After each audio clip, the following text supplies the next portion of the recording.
Investir de manière éthique, en respectant ses convictions, en respectant la charia, peut être quelque chose de compliqué. Donc sur cette chaîne, j'essaie d'apporter, que ce soit dans l'immobilier, dans l'entrepreneuriat, dans la bourse, eh bien des solutions, ou en tout cas de démocratiser, de vulgariser des investissements pour vous montrer qu'il existe des voies, donc en immobilier en achetant comptant ou en utilisant d'autres techniques. Vous pouvez aller regarder dans ma playlist immobilier, il y a beaucoup de choses.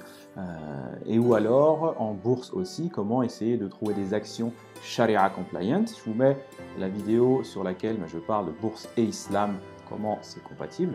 Et là aujourd'hui, je vais vous parler de tout nouveaux ETF islamiques qui sont donc Sharia compliant. Cette vidéo va certainement beaucoup vous intéresser.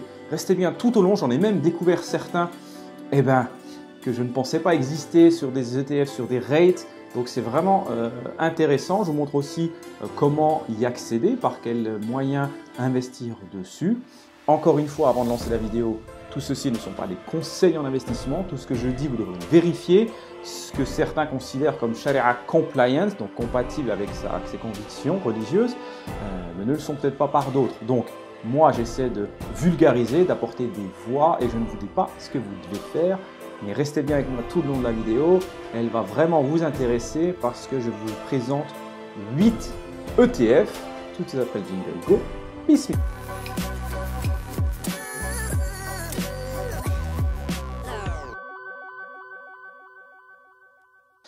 Salut, c'est Amara, entrepreneur investisseur en bourse, IMO et crypto. Donc sur cette vidéo, comme je vous l'ai dit, on va parler ETF. ETF c'est quoi en anglais? C'est des Exchange Traded Funds. C'est des fonds qui sont gérés par des sociétés qui répliquent un panier d'actions, qui répliquent un index. Là pour le cas, c'est tous les index qui sont MSCI, Sharia, islamique. En USA, en World, bref. Tout ça, on va voir ça juste après la vidéo. Deux choses avant. La première, abonnez-vous, likez, partagez. Si vous estimez que mon contenu est intéressant et peut-être utile à d'autres personnes, eh bien, pour le bien de la communauté, partagez, likez et commentez. Deuxième chose, pour les personnes qui voudront aller plus loin, qui veulent investir, qui ne savent pas comment se lancer, qui ont un capital, qui ne savent pas comment l'utiliser, sachez que dans la description de la vidéo, je fais encore du coaching. Donc, si vous voulez être en face à face avec moi, me présenter votre problématique et avoir mes réponses ou ce que moi j'aurais fait personnellement, eh bien ça se passe en dessous. Allez cliquer, réservez un call avec moi, ça dure 1h30. Ceci étant dit, donc, comme je vous disais, on parlait des ETF islamiques que je viens de découvrir. Je n'ai pas découvert ce matin, mais voilà, que je n'ai pas encore mis en avant sur cette chaîne. Pour ce faire, on va aller au plus simple, je vais filmer mon écran et je vais vous les présenter un par un et dites-moi en commentaire ce que vous en pensez, si vous les connaissiez, si vous investissez déjà dedans. Pour la majorité, ils sont assez récents, mais ils sont soutenus par une grosse compagnie, une grosse structure. Allez, je tourne la caméra et on rentre dans le vif du sujet. Sur mon écran, donc, la compagnie qui a lancé ces ETF, c'est HSBC, Hong Kong Shanghai Banking Company, pour ceux qui ne savent pas la traduction. Donc, c'est une banque anglaise, très grosse compagnie, vous la connaissez, elle gère les grosses fortunes du monde, bref, peu importe, on ne rentre pas dans le détail, on s'en fiche, si ce n'est que, eh bien, c'est quand même une grosse institution, donc ça limite un peu les risques. Et donc, ils ont lancé 8 ETF, ce qui est assez dingue. Là, on les voit dans leur globalité. Si vous voulez retrouver, c'est simple, vous allez sur HSBC, Asset Management, donc dans Found, comme vous voyez ici, et vous tapez ici islamique, et ça va vous les ressortir tout simplement. Donc, elles sont toutes ici présentes. Je vais commencer par les plus classiques, ceux que j'ai déjà en portefeuille, mais je les ai par iShares. Le MSCI USA islamique. Donc, ce qui est très intéressant avec ceux de HSBC qui ne sont pas avec BlackRock et iShares, c'est qu'ils sont ACC, donc accumulatifs. Ceux de BlackRock, ils vous redistribuent tous les trimestres les dividendes et libre à vous de les réinvestir ou pas. Lorsqu'on a une stratégie de long terme, il peut être intéressant de les avoir en accumulatif, c'est-à-dire que le dividende est réinvesti automatiquement. Donc, ça vous permet de profiter des intérêts composés. Alors attention, je répète, intérêt, ce n'est pas l'intérêt de la banque, on n'est pas dans le haram, c'est juste que l'argent que vous avez gagné par les dividendes, il est réinvesti. Et c'est fait automatiquement et ça vous permet aussi d'éviter eh bien aussi une taxation au milieu parce que si vous les retouchez dans votre poche, eh bien vous devez payer de la taxe dessus. Donc le MSCI, tout est expliqué ici. On a ici l'ISIN, donc l'identification. Il est disponible sur 2Giro. Je vous mets le lien 2Giro sous la vidéo si vous voulez profiter d'un avantage en ouvrant un compte par mon lien. Donc, on va aller directement sur Portfolio, donc le détail de la composition. Alors ici, il faudrait aller chercher dans leur livre blanc, etc. pour avoir le total. Là, on a à peu près la composition, donc pour moitié de la techno, de la santé industrielle, de l'énergie, etc. Et là, on a les 10 premières lignes. Ici, c'est des ans d'ETF où on ne prend pas de risque. Microsoft, Salesforce, Tesla, Exxon, etc., etc. Et tout ça, c'est géré par eux. Vous n'avez rien à faire. On peut retrouver tous les éléments de price and fees, donc le prix et puis le coût. On peut tout retrouver, vous voyez. 0,3% maximum de frais de gestion. On a l'évolution du prix, voilà, on a tout. Donc, ça, c'est un classique à avoir en portefeuille, un MSCI USA. Ensuite, on a le World. Pareil, il est en accumulatif, c'est très très bien. Si on veut s'exposer un peu plus. Alors, pareil, on va aller directement au portefeuille, hop, et on voit qu'à 70%, il est dans l'United States. Ça, c'est important à savoir parce que eh bien, quand on compose son portefeuille, et si on veut être exposé différemment, bah, sachez que même avec le World, vous êtes à 70% dans l'USA. Donc, si vous avez déjà un MSCI USA, le MSCI World va quand même refléter pas mal, surtout si on regarde les 10 premières lignes, on a les mêmes sociétés.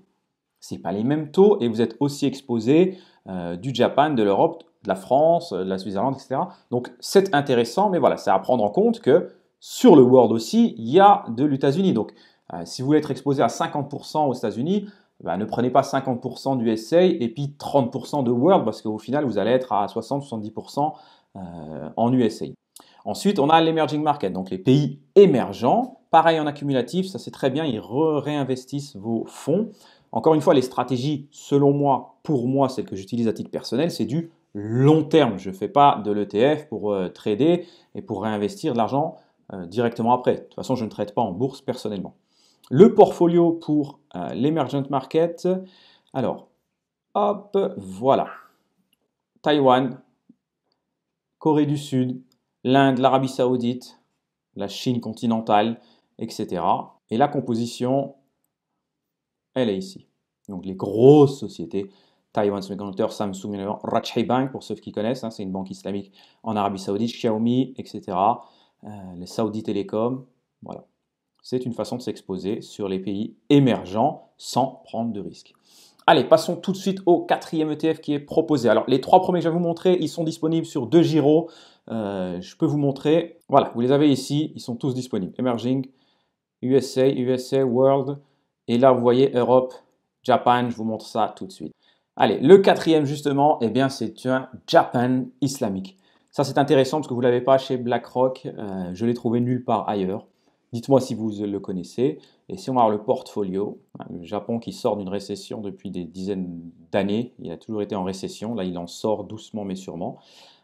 Voilà, on parle du Mitsubishi, d'Hitachi, Fujifilm, bref, des grosses boîtes malgré tout. Ceux qui veulent s'exposer au Japon, eh bien ils peuvent le faire par le ETF HSBC MSCI Japan Islamique.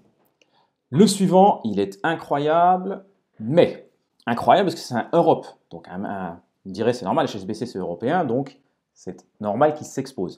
Mais c'est plutôt très intéressant et on espère un changement dans l'avenir. Je m'explique. Il est intéressant parce que, pour le coup, ça permet de diversifier en étant concentré sur l'Europe.